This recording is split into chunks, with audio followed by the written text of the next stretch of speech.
Je ne sais pas si vous êtes comme moi, mais moi, j'aurais bien aimé connaître une personne qui s'appelle Thomas, parce que je trouve que c'est un homme éminemment sympathique.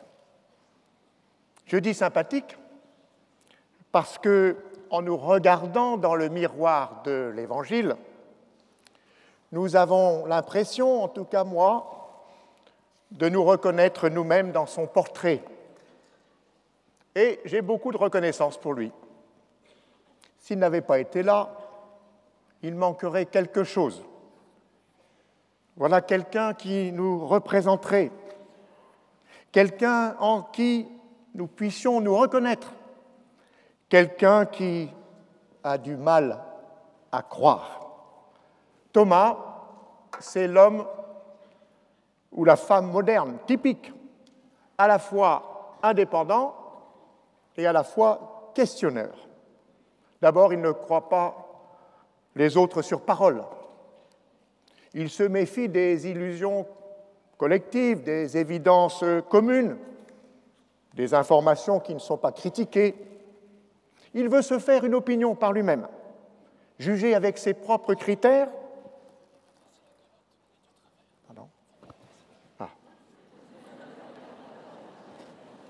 Je sentais que vous étiez troublés. Et heureusement qu'un diacre de Coutances est là. Voilà. Je vais essayer de retrouver le fil. Son critère à lui, c'est la vérification par la matérialité du corps. Si je ne vois pas dans ses mains la marque des clous, si je ne mets pas mon doigt à l'endroit des clous, si je ne mets pas la main dans son côté, je ne croirai pas. Thomas, avant l'heure, un scientifique, pas fermé à un au-delà visible, mais voulant des preuves. Un objet non seulement à toucher, à palper, à manipuler. Vous l'avez entendu, son surnom, il est bien notre jumeau. Mais attention, à force de nous assimiler à ce doute méthodique de Thomas, nous risquons d'oublier deux différences. La première, c'est que finalement, il ne demande pas une preuve de la divinité de Jésus, comme on aurait pu le penser, mais une preuve de son humanité, de son incarnation. Il veut toucher son corps. Et la seconde différence entre Thomas et nous, c'est que finalement, Thomas, lui, il a vu. Nous ne savons pas, l'Évangile ne le dit pas, s'il a mis ses mains dans les plaies du Christ, mais il a vu et il est allé de la vue à la foi. Parce que tu m'as vu, tu crois. Et ce que Jésus dit à Thomas, il peut le dire à tous les disciples qui l'ont suivi sur les routes de Palestine, jusqu'aux rencontres pascales à Jérusalem, à Emmaüs, au bord du lac de Galilée, privilège de la première génération. Mais Jésus s'empresse d'ajouter une 9e béatitude à celle que nous connaissons déjà. Heureux, bienheureux, ceux qui croient sans avoir vu. Si nous n'avons pas vu, le témoignage de ceux qui ont vu est parvenu jusqu'à nous. Et aujourd'hui, ici, à Pontoise, nous accueillons leur témoignage. Et l'Esprit du Christ ressuscité nous donne de faire nôtre leur propre foi. C'est bien sur la foi de cette première génération, sur les apôtres, que repose notre foi. Foi apostolique, allons-nous tout à l'heure proclamer. Finalement, on pourrait dire que les disciples de Jésus ont vu et puis ont cru, et nous, à l'inverse, il nous est demandé de croire sans voir, ou plutôt de croire pour éventuellement voir. Mais il ne faut pas se laisser impressionner par la distance et la différence entre cette première génération de disciples et nous-mêmes. car pour eux comme pour nous ce soir, dans notre église du Val d'Oise, la démarche de foi implique un changement dans notre rapport au monde, notre rapport au Christ et notre rapport à l'Esprit Saint. Ce rapport au monde. Au premier jour de la semaine, les disciples étaient verrouillés, avaient verrouillé les portes du lieu où ils se trouvaient, et ils agissent de la même façon, rebelote, la semaine suivante. Par exemple, je trouve que ce rapport au monde est quand même difficile. On a peur de l'hostilité supposée des autres. On s'enferme à double tour. Et vous le savez, et j'ai envie de vous le dire avec force, devenir croyant dans Jésus ressuscité, ça va passer de la crainte à la confiance, du conflit à la paix, de la fermeture à l'ouverture, du repli à la mission. C'était vrai hier, c'est vrai aujourd'hui.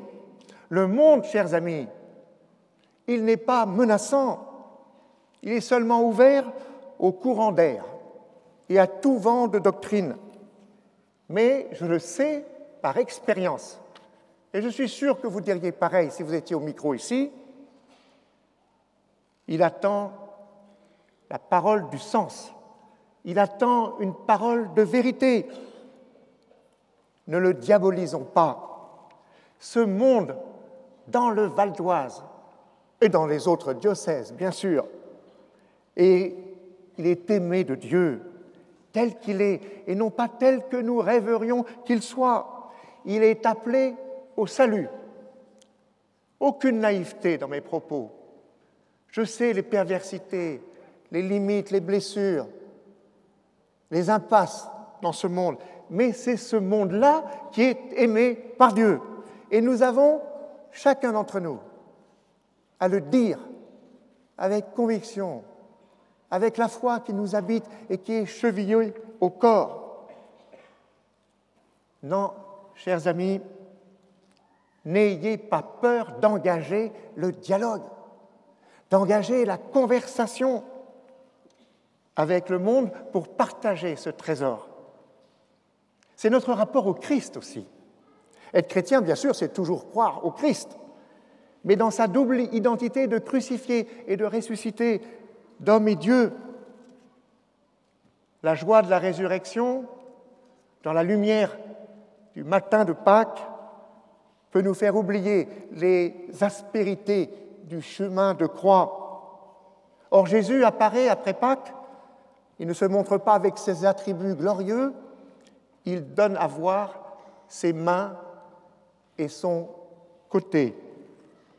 Ce que voit Thomas, ce sont des trous. Trous aux mains, aux pieds, au thorax, un corps troué, un corps ouvert, un corps traversé, signe du don absolu de l'amour.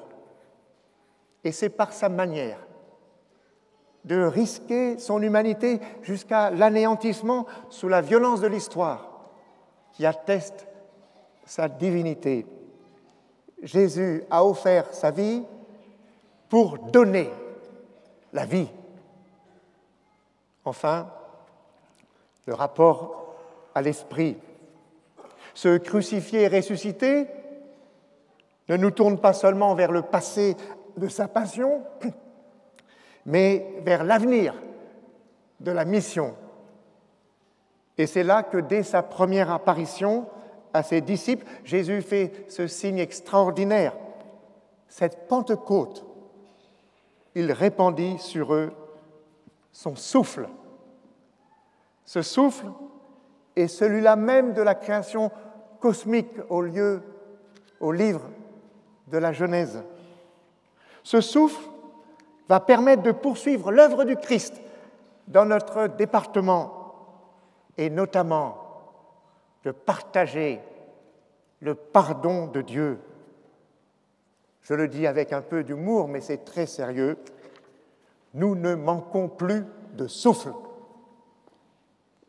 vivre la foi chrétienne pour la première génération comme pour la nôtre, comme pour nous, dans le Val d'Oise, ce sera toujours sortir des enfermements personnels et collectifs, reconnaître le crucifié, ressuscité, se laisser recréer par le souffle de l'Esprit. Et la vigile de Pentecôte, j'aurai la joie de confirmer, je ne sais plus si c'est 100 ou 200 adultes, et j'aurai la joie de confirmer des jeunes qui, un certain nombre, vont partir marcher toute la nuit après la célébration. Oui, vivre la foi chrétienne pour la première génération, comme pour nous dans le Val d'Oise, ce sera toujours accepter de se laisser envoyer.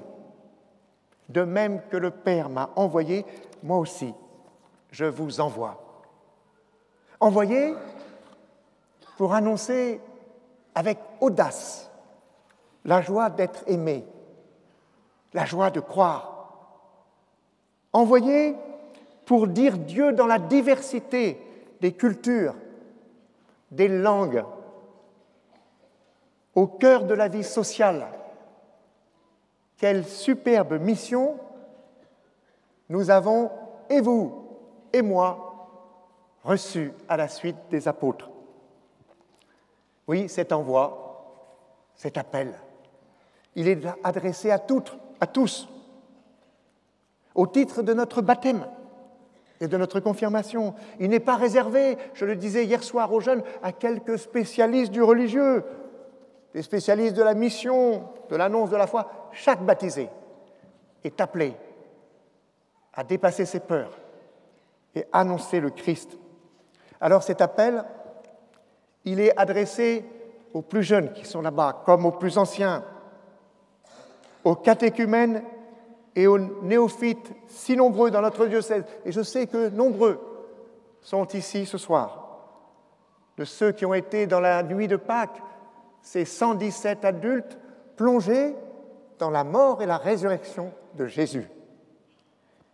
Mais il s'adresse aussi aux baptisés de longue date, comme beaucoup d'entre vous et comme moi. Il s'adresse aux malades et aux handicapés, à qui écoutent la prédication avec le langage des signes. Il s'adresse aussi aux bien portants. Il s'adresse à ceux qui ont la foi chevillée au corps. Mais il s'adresse aussi à ceux dont la foi semble fragile, habités par le doute ou les questions. Alors, je voudrais vous dire, à la suite de Thomas, à la suite des apôtres, il s'agit d'entendre l'appel. Quelquefois, il faut du silence, il faut se retirer dans un lieu désert pour entendre les murmures de cet appel. Oui, il s'agit d'entendre l'appel en demandant les uns pour les autres la grâce de la réponse. L'appel à emprunter le chemin d'amour, de liberté et de service qui a été celui du Christ. Le pasteur de l'église de Pontoise, bien sûr, c'est le Christ. Il ne saurait en être autrement aujourd'hui et demain. Notre pasteur, c'est le Christ. Et je sais bien que je ne pourrai être son apôtre que si, avec vous, je suis son disciple.